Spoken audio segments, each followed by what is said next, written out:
बोलिए वैष्णो मैया की जय। भक्तजनों, माँ वैष्णो देवी का मंदिर हिंदू मान्यता अनुसार शक्ति को समर्पित पवित्रतम हिंदू मंदिरों में से एक है, जो भारतवर्ष के जम्मू और कश्मीर राज्य में त्रिकुट पर्वत पर स्थित है।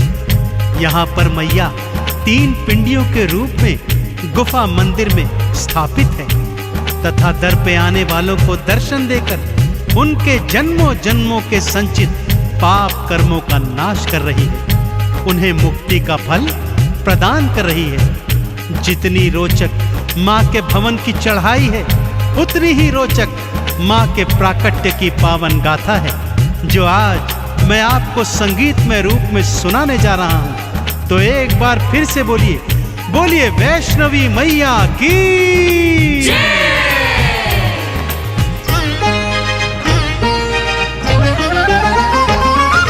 वैष्णो माँ नारायणी वैष्णवी वरदायिनी, पिंडी रूप में दर्शन देती भव से पार लगायिनी। वैष्णो माँ नारायणी वैष्णवी वरदायिनी, पिंडी रूप में दर्शन देती भव से पार लगायिनी। वैष्णो मैया नमो नमः, माँ वैष्णवी नमो नमः, पिंडी रानी नमो नमः, माँ कल्याणी नमो नमः। वैष्णो मैया नमो नमः, माँ वैष्णवी नमो नमः, पिंडी रानी नमो नमः, माँ कल्याणी नमो नमः।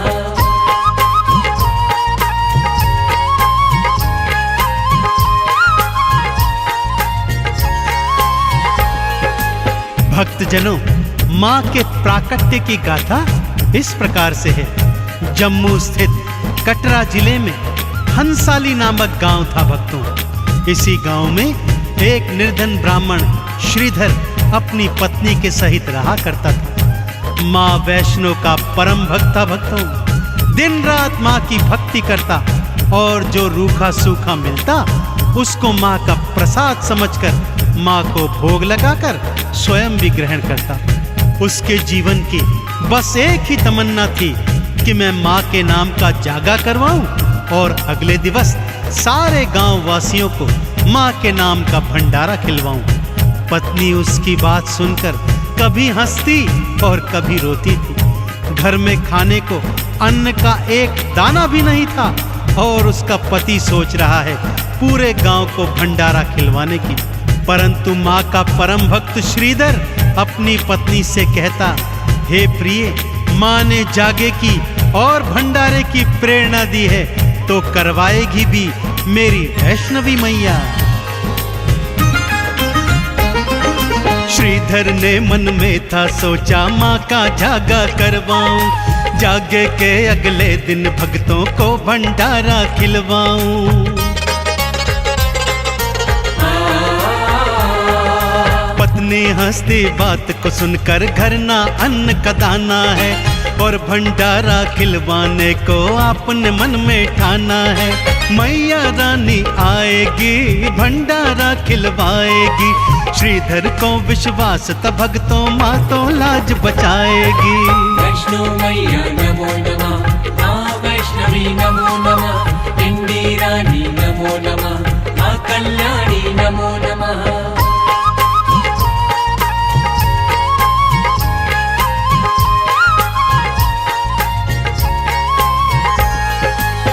और एक रात उसे स्वप्न में माता वैष्णो के दर्शन हुए। माँ ने आश्वासन दिया कि जा मेरे भक्त, मेरे नाम का जागा करवा और अगले दिन पूरे गांव को मेरे नाम से भंडारा खिलवा। श्रीधर अगले दिन सुबह सुबह उठा और माँ का नाम जपते जपते पूरे गांव को जागे का और भंडारे का निमंत्रण देने निकल गया। पत्नी ने बहुत समझाया कि ये आपका भ्रम है, परंतु श्रीधर पर तो माँ की नाम खुमारी चढ़ गई थी। सारे गांव सहित वो भैरवनाथ और उसके शिष्यों को भी भंडारे का निमंत्रण दे आया। सबके मनों में कौतूहल है कि भला ये दरिद्र हमें क्या भंडारा खिलवाएगा। अगले दिन सब जागे में गए और फिर भंडारा खाने पंगत में बैठ गए। घर में अन्न का एक दाना भी नहीं और सारा गांव खाना खाने बैठा है कि तभी सब क्या देखते हैं, एक लाल चुनर ओढ़ी छोटी सी कन्या श्रीधर श्रीधर कहती हुई आती है और भोजन का पात्र उठाकर उसमें से 56 भोग निकाल निकाल कर सारे गांव को खिला रही है। श्रीधर की आंखों से खुशियों के आंसू छलक रहे हैं। भक्तों, मैया का चमत्कार ऐसा ही है।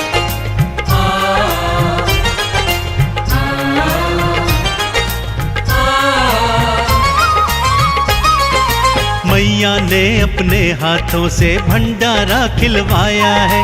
श्रीधर तो खुशियों में झूमा, मन ही मन हर्षाया है।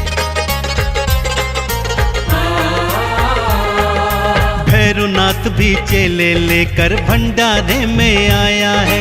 सामने देखा खाना बांटती कन्या रूप महामाया है।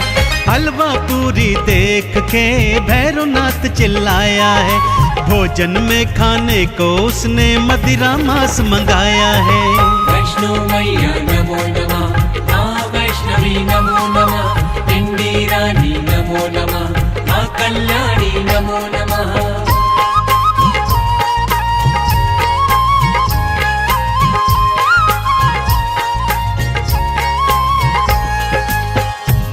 वैष्णो मैया ने भी अपनी माया चला दी। भक्तों, मांस के थाल और मदिरा के प्याले आ गए, परंतु ज्यों ही भैरवनाथ ने मांस का टुकड़ा उठाया, माँ की कृपा से हलवा चना बन गया। मदिरा उठाई तो वो माँ का चरणामृत बन गया। अब भैरवनाथ जान गया था यह कोई मामूली कन्या नहीं, अपितु साक्षात महामाया है। वो जैसे ही माँ को पकड़ने भागा, माँ लांगुर सहित त्रिकुट पर्वत की ओर पवन वेग से भाग निकली। मैया की अजब लीला है भक्तों। माँ और लांगुर आगे आगे और भैरवनाथ पीछे पीछे। दौड़ते दौड़ते लांगुर को जब प्यास लगाई तो माँ ने बाण मारकर धरती से गंगा प्रकट कर दी। आज भी सभी भक्त इसको बाण गंगा के नाम से जानते हैं और यहाँ पर स्नान करके अपने तन के रोगों को दूर करते हैं। आगे चलकर माँ एक गुफा में जाकर छुप गई और लांगुर बाहर पहरेदारी करने लगा। भागते भागते वैष्णो रानी एक गुफा में थी आई। मैया अंदर छुप गई और बाहर लांगुर अगवाई।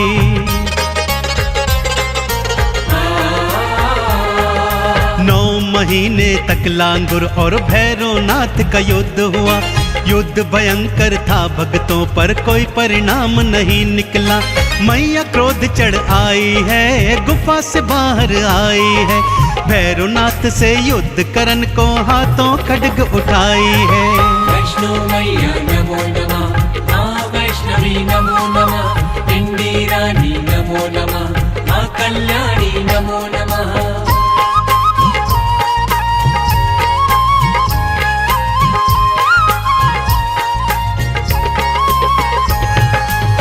जब 9 महीने तक लांगुर और भैरव के युद्ध का कोई परिणाम नहीं निकला तो माँ 9 महीने के बाद उस गुफा से बाहर निकल आई भक्तों। और तभी से उस गुफा को गर्भजून के नाम से माँ के भक्त जानते हैं। बाहर निकलते ही महामाया ने विकराल रूप धारण कर लिया। 8 भुजाओं में अनेक अनेक अस्त्र शस्त्र धारण किए और माँ भैरवनाथ से युद्ध करने को तत्पर हो गई। भैरवनाथ को भी माँ के नाम की अलख जग गई भक्तों, परंतु जब तक वो अपने पापों की क्षमा मांगता, माँ ने खड्ग प्रहार से उसका शीश उड़ा दिया। भैरवनाथ का कटा शीश दूर जाकर भैरव घाटी में गिर गया और वो कटा शीश माँ के नाम का सुमिरन करने लगा। माँ ने भी दयावान होकर उसे अभय वरदान दिया कि जब तक मेरे दर्शनों के पश्चात तेरे शीश के दर्शन नहीं होंगे, मेरी यात्रा का फल संपूर्ण नहीं होगा।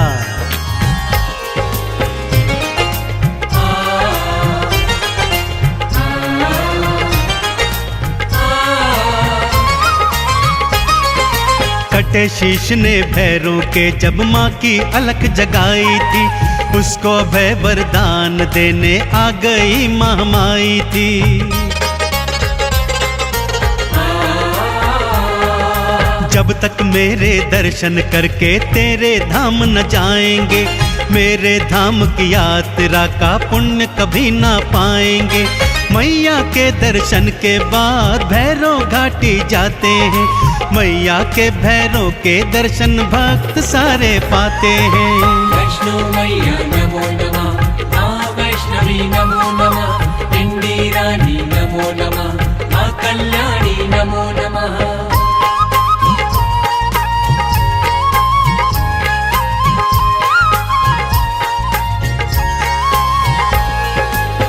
अब आइए भक्तों, आपको माँ के भवनों की सैर करवाता हूँ। सबसे पहले आता है माँ का परम धाम कौल कंढोली, फिर आती है बाण गंगा, जहाँ भक्त लोग स्नान करके अपने तन के रोगों को दूर करते हैं। थोड़ा चढ़ाई चढ़ने के बाद दर्शन होते हैं चरण पादुका के, जहाँ एक शिला पर माँ के पावन चरणों के निशान हैं। भक्त इनका दर्शन करके आगे को बढ़ते हैं तो आती है वो पावन अर्धकुंवारी गुफा, जहाँ पर माँ ने 9 माह तक वास किया था। यहाँ दर्शन करने के पश्चात चढ़ाई थोड़ी कठिन हो जाती है भक्तों, और आगे हाथी मत्थे की सबसे कठिन चढ़ाई के बाद सांझी छत पर भक्त आकर कुछ देर विश्राम करते हैं और माँ के भवनों का दर्शन करते हैं। अब आती है माँ की वो पावन गुफा, जहाँ पर महालक्ष्मी, महासरस्वती और महाकाली पिंडी रूप में एक साथ सभी भक्तों को दर्शन देती है। तो बोलिए पिंडी रानी मैया की।